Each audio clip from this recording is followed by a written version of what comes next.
Hi there. I'm Ali from Dragon Fitness Coaching and Healing, and today I'm at my desk, uh, and I thought I'd talk to you today about the Flexner report. So, the Flexner report is an interesting report that was done at the beginning of the 20th century, and I guess many of us might have asked, well, how come back in the day we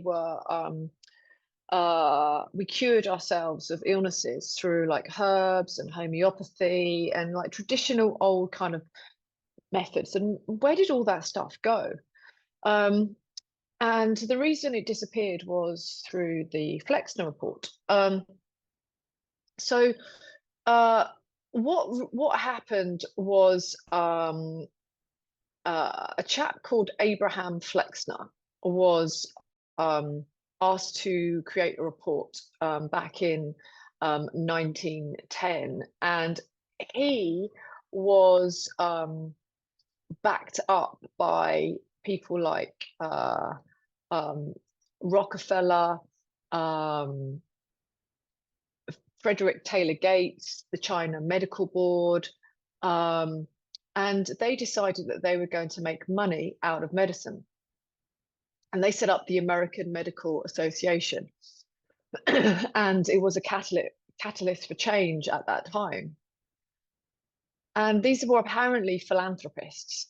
They were business magnates. They had no knowledge about medicine or biology, or didn't have any medical qualifications at all. And Andrew Carnegie was one of them, as was John Pierpont Morgan. And they had incredible wealth. And of course, whenever you've got wealth, they're able to make changes.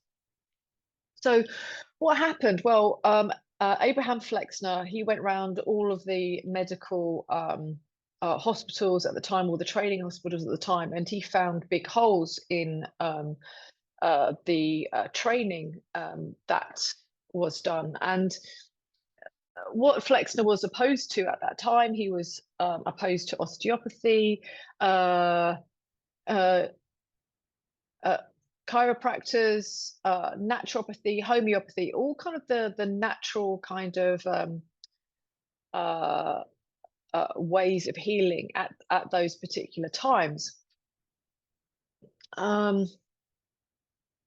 And what he essentially did was he banned all of these kind of practices, because his report said that, you know, these guys are quacks, they didn't know what they were doing. Um, and so his idea was that he would reduce the number of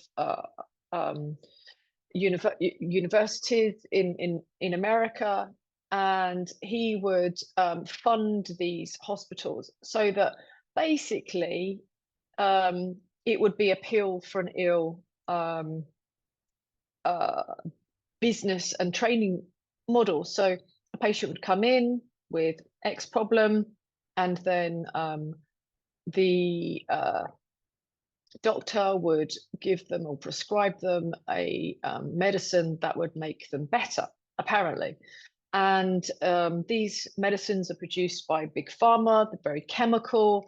We're talking about vaccines and other kind of chemical kind of interventions.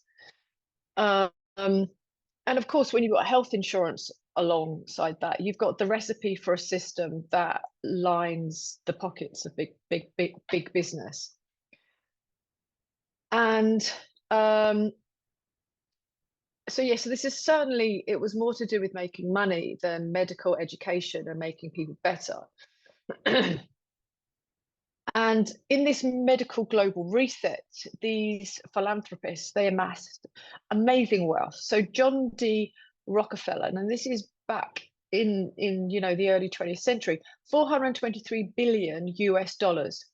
JP Morgan, 1.2 billion US dollars, and Andrew Carnegie, 475 million US dollars, with 5.2 billion US dollars used for philanthropic purposes. And these are, sorry, these are figures that are adjusted to the current rates of inflation, but still, we're talking big money. And the reality is that, you know, this business model, you know, well, the new medical system was all about making money.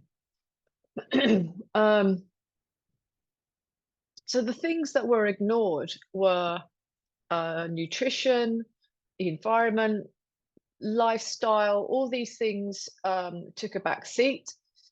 And doctors and the healthcare professionals basically became specialists in crisis care management. Now, today, doctors are very good at, you know, patching you up if you've been in an accident and acute problems like that. However, it doesn't respect people's health and well-being, and it's just not. It doesn't foster health per se. It just tries to sort out symptoms as they arise.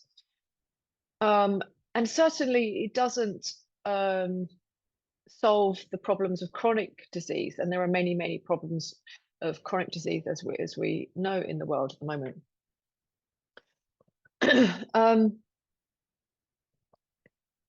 So, you know, this old style disease model thinking, it treats the symptoms, takes a very narrow view of health, it assigns a label to a problem, it seeks to treat the symptoms with pills and ignores the links between illnesses. If you're looking at a health model, or in fact, an old model, if you like, the historical model, it treats the cause of the symptoms. It takes a really holistic view of your health.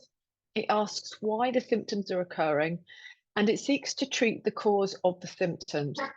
And it also recognizes the links between illnesses, and it doesn't necessarily put a label on things, because sometimes labels are just not necessary. So this is the main difference, and with any natural healing, we use naturopaths and homeopaths, etc. We use healing modalities that are often either free or very cheap, and they cannot be patented because they're from nature. So no one is going to be able to make a lot of money out of them. And that is the main difference. So my question is, do you want to continue to be in a system that cares more about making money than your health, or are you prepared to do a little bit of extra work? Because to really heal yourself, you have to do work. This is not taking a pill and you feel better. Because the problem is when you take the pill, it just suppresses the problems, and it usually comes back bigger and worse than it did before. So do you want to cure yourself? Do you want to really feel healthy, or do you want to carry on putting that sticky plaster on? So that's a little bit of information about naturopathy and natural medicine, and how kind of our current medical system kind of came into play. I hope that helps a little bit, and do let me know if you've got any questions, and do like, share and subscribe. Thanks a lot.